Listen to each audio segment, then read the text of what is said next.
प्रश्न ये उठता है कि ऐसी अच्छी राम राज्य ऐसी व्यवस्था बन जाती है, फिर क्या होता है? तो ये तो प्रकृति का नियम है, ये तो संसार परिवर्तनशील है, परिवर्तन तो होता रहेगा।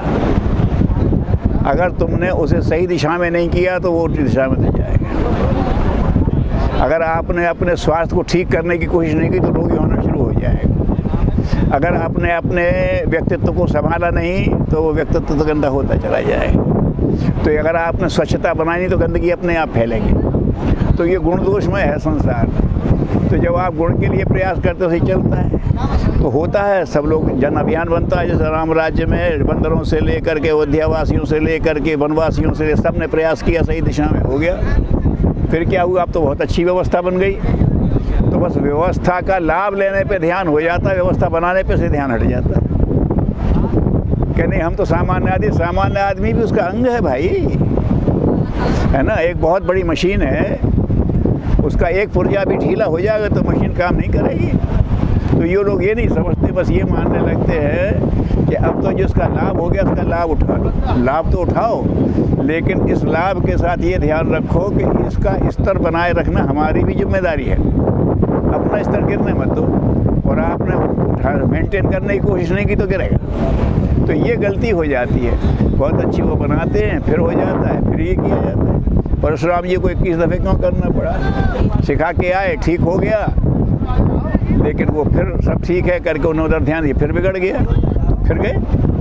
तो ये तो क्रम चलाते रहना पड़ता है। तो जो प्रबुद्ध वर्ग गुरुदेव कहते थे कि जो प्रबुद्ध वर्ग है, जो समर्थ वर्ग है, उसका ये काम है स्वयं तो ठीक रहें, लेकिन जनता को भी सही दिशा में प्रेरणा देने और क्रियाशील बनाने की कोशिश भी करते हैं। ये काम सबका है। तो ऐसे लोग हैं। अब लोग ज़्यादातर जो सच्चे संत हैं वो कहते, और नहीं तो आ जाता बाबा जी संत लोग ये कहते बस तो हमें चढ़ावा चढ़ा जाओ तो वहाँ तो स्वर्ग में जगह मिल जाएगी।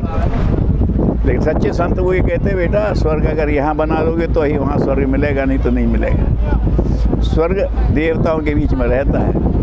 अगर किसी गंदी आदमी को तुम बढ़िया 5 स्टार होटल के सूट में ठहरा दो, 2 दिन में वहाँ वो गंदगी फैला देगा।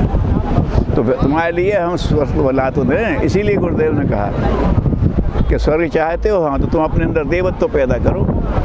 और देवत्व कहीं से लाना नहीं, अपने अंदर से विकसित करना पड़ेगा। मनुष्य में देवत्व का उदय, ये प्रयास करो तो स्वर्ग का अवतरण तो देवता कर देंगे। लेकिन तुम क्रिएट नहीं कर सकते हो तो मेंटेन तो करना सीख जाओ।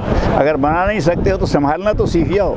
इतना करना है। तो मनुष्य जब अच्छे वातावरण बन जाते हैं तो उसका लाभ भर उठाता है, और ये नहीं कहता इसको मेंटेन करना भी हमारा काम है। इसलिए गड़बड़ी हो जाती है। तो सबको उसको बराबर थोड़ा, और इसीलिए वो का सूत्र है कि हमेशा वर्धमान रहो, बढ़ते रहने की कोशिश करो, नहीं तो पतन शुरू हो जाएगा।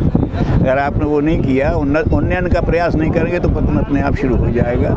इसको लोग भूल जाते हैं। बस उसको ध्यान रखें तो फिर वो लंबे समय तक वो व्यवस्था बनी रह सकती है, और बनी भी। राम राज्य बहुत समय तक चला, उसका फिर प्रभाव है ना। कृष्ण क्रांति की तो उसका बहुत समय तक चला, फिर उसका प्रभाव पूरे देश में उसी समय सारी दुनिया में जो चिन्ह मिलते हैं राम कृष्ण के क्रांति के बाद ही सारी दुनिया में फिर लोग गए। राम राज्य हो गया तो क्या करें? जो अविकसित क्षेत्र हैं वहाँ जाओ, लोगों को विकास करो। तो उसी समय के प्रमाण मिलते हैं राम के और कृष्ण के समय के सब जगह, जहाँ पूरे दुनिया में भारत की संस्कृति है। उसके बाद बुद्ध ने भी यही किया। तो ये जो होते हैं महान आत्माएँ आती हैं तो उनका एक क्षेत्र में आते हैं, लेकिन उनकी तो पूरी दुनिया होती है तो दुनिया के लिए प्रयास करते हैं। पंडित श्री रामाचार्य शर्मा ने भी तो यहाँ नगर निर्माण योजना नहीं बनाई, देश निर्माण युग निर्माण योजना बनाई। युग तो प्रत्यक्ष संसार और उसके साथ अप्रत्यक्ष संसार मिलकर युग बनता है ना। तो सूक्ष्म जगत, स्थूल और सूक्ष्म जगत दोनों मिलकर के युग बनता है। उसकी योजना बनाई है। तो ये योजना बनाने वाला कौन होगा? ईश्वर का ही अंश हो सकता है, और तो कोई कर नहीं सकता। तो इस तरह की बात है, लोग इसको समझें और काम करें तो ठीक है।